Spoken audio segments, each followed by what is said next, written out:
missiles to UAE, Qatar, Saudi Arabia, Kuwait, Bahrain, and elsewhere. And nobody thought they were going to. Were you equally surprised by that, Pete? Way more than we thought, Mr. President. Pete, do you want to give about a 3-minute statement on how we're doing in this, as I call it, military operation? People don't like me using the word war, but so I won't. But the Democrats call it a war. How about a little statement? I think he's done a very good job. Do we agree he's done a good job, Markwayne? Can we take some of your time? Well, thank you, Mr. President. You're spot on. Never in history has a modern military, Iran had a modern military, a modern Navy, a modern Air Force, modern air defenses, leadership, massive bunker. Never has a modern military been so rapidly and historically obliterated, defeated, from day one with overwhelming firepower. The air campaign that we've conducted, that Israel's conducted alongside us, was one for the history books, truly. And it's because we have a president of the United States that when he sends his warfighters out to fight, he unties their hands to actually go out and close with and destroy the enemy as viciously as possible from moment one. And that's why we see ourselves as part of this negotiation as well. We negotiate with bombs. You have a choice as we loiter over the top of Tehran, as the president talked about your future. The president has made it clear that you will not have a nuclear weapon. The War Department agrees. Our job is to ensure that. And so we're keeping our hand on that throttle as long as hard as is necessary to ensure the interests of the United States of America are achieved on that battlefield. This is not Iraq and Afghanistan. This is not a president who's interested in vague end states. He's been very clear with us about what we need to accomplish, creating the conditions for them never to have a nuclear capability, and that's exactly what we're doing in historic fashion. Thank you, Mr. President. Thank you. Appreciate it. Thank you, Richard. You know, the only two people that were quite disappointed, I don't want to say this, but I have to. I said, Pete and General Raisin Kane, I think this thing's going to be settled very soon. Here they go. Oh, that's too bad. Pete didn't want it to be settled. It's these guys are doing a great job. That's a good attitude, though, Tom, right? They were not interested in settlement. They were interested in just winning this thing. Yeah, please. Mr. President, can you, just taking things locally, hopefully not doing international affairs for a second, do you support the construction of the 2nd Avenue subway in New York City, and will your administration work? That's really far out, correct? You know, the 2nd Avenue subway is being under construction for, you're a young guy, is longer than you are old, okay? That's been under construction. I haven't heard about the 2nd Avenue subway in 20 years. What the hell kind of a question is that? I guess they got to get it finished. They spent trillions of dollars practically. No, they spent more money on that than on anything, I think, in the history of our city, in New York City. And it's been under construction for a long time. It's very sad, actually. The only thing maybe worse was Gavin Newsom, the governor of California, his train, I call it his train wreck because it's a wreck.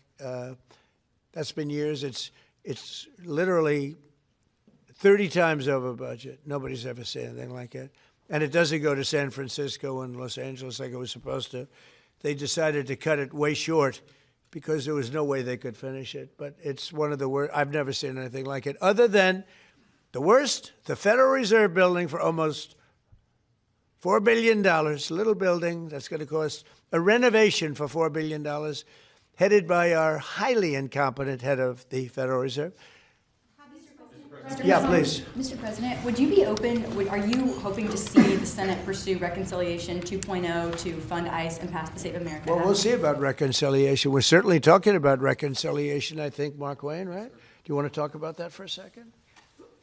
Now that he's working, we can get him to do this. Thank you.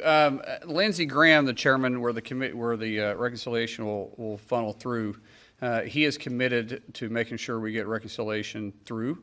If that is in some form with funding ICE, possibly backfilling from the One Big Beautiful Bill, but also, more importantly, the Save America Act.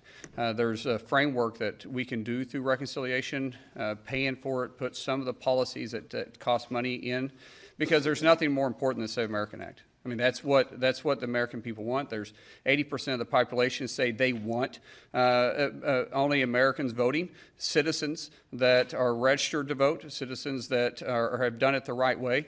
And I believe that everybody wants an election integrity. So fortunately, Lindsey Graham has said through reconciliation, he's willing to put the framework out for that.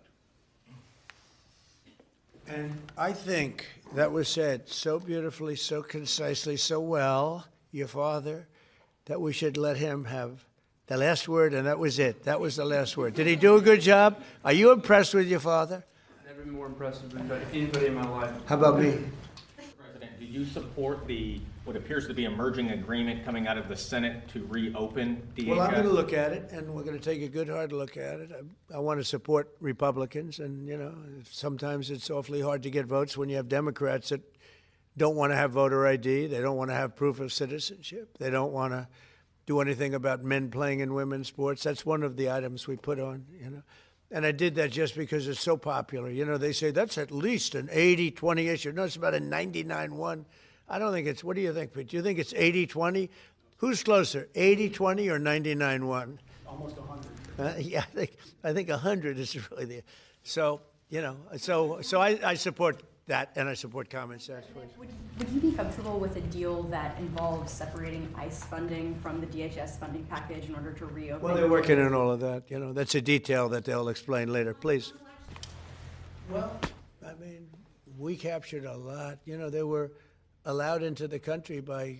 They get a deal, Republicans and Democrats in the Senate, to fund all but enforcement operations of ICE, to get those TSA agents repaid and to open up the rest of the department. Would you sign that? Well, I don't want to comment until I see the deal, but as you know, they're negotiating a deal. I guess they're getting fairly close, but I think any deal they make, I'm pretty much not happy with it. These guys came in, they wouldn't pay people. You know, they had a deal to pay. They had to break their deal. The Democrats broke the deal that we had. It was all done. Everything was fine. And then they just said, well, we're not going to pay anymore. And amazing to watch them perform under great pressure. But we have people that don't stick together, and those people hopefully will someday be gone. The thing I most respect about the Democrats, even on horrible policy, they stick together. What they do have, though, is horrible policy. Transgender for everyone, open borders, men and women's sports. They have the worst policy that you can imagine. And so whether they stick together or not, I mean, they have just this terrible policy. We have great policy. Republicans have great policy. We have common sense policy, but it's great policy.